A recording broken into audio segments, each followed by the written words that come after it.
Machines have been slaves on the backward world long enough.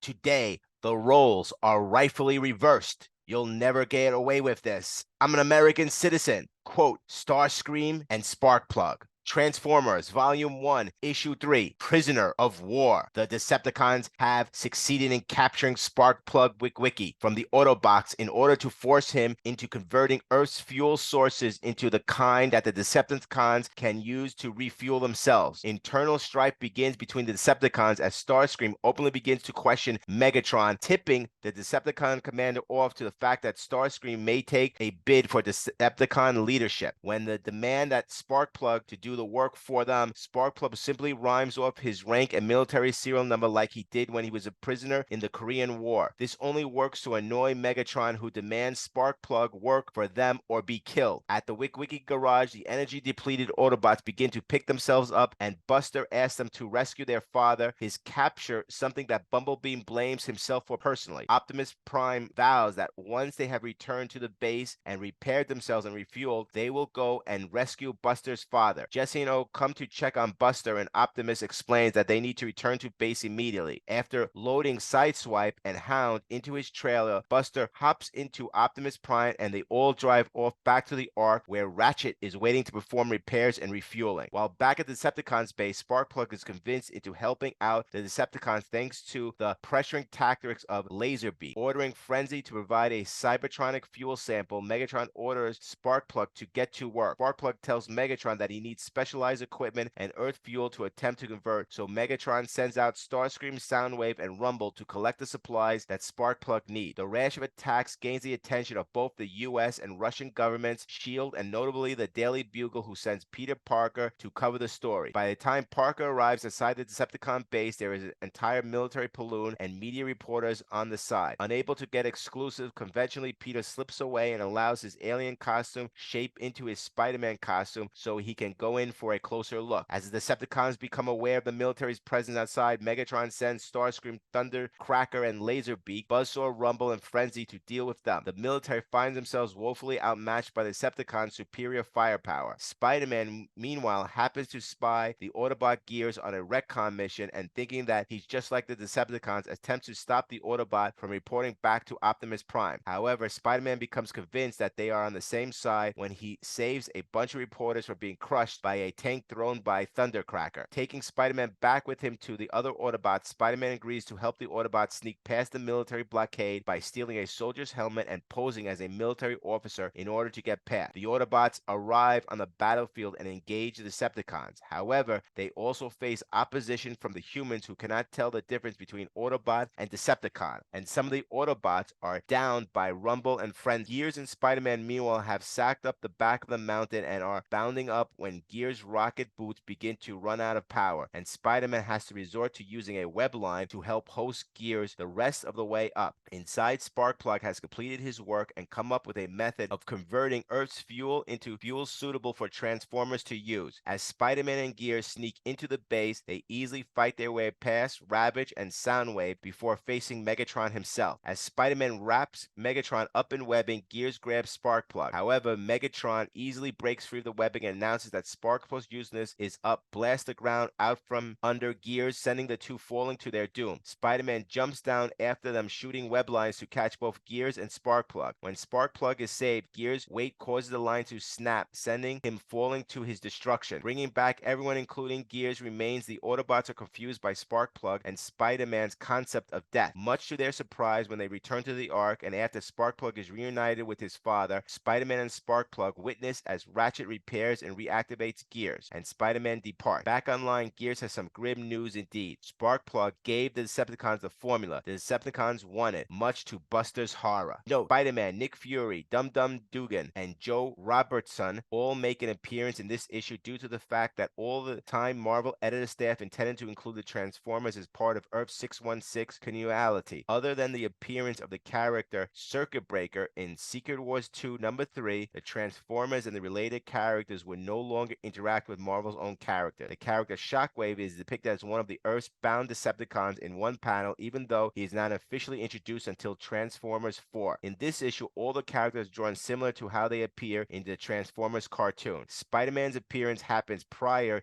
to Amazing Spider-Man 258. Next issue, Transformers, Volume 1, Issue 4, The Last Stand.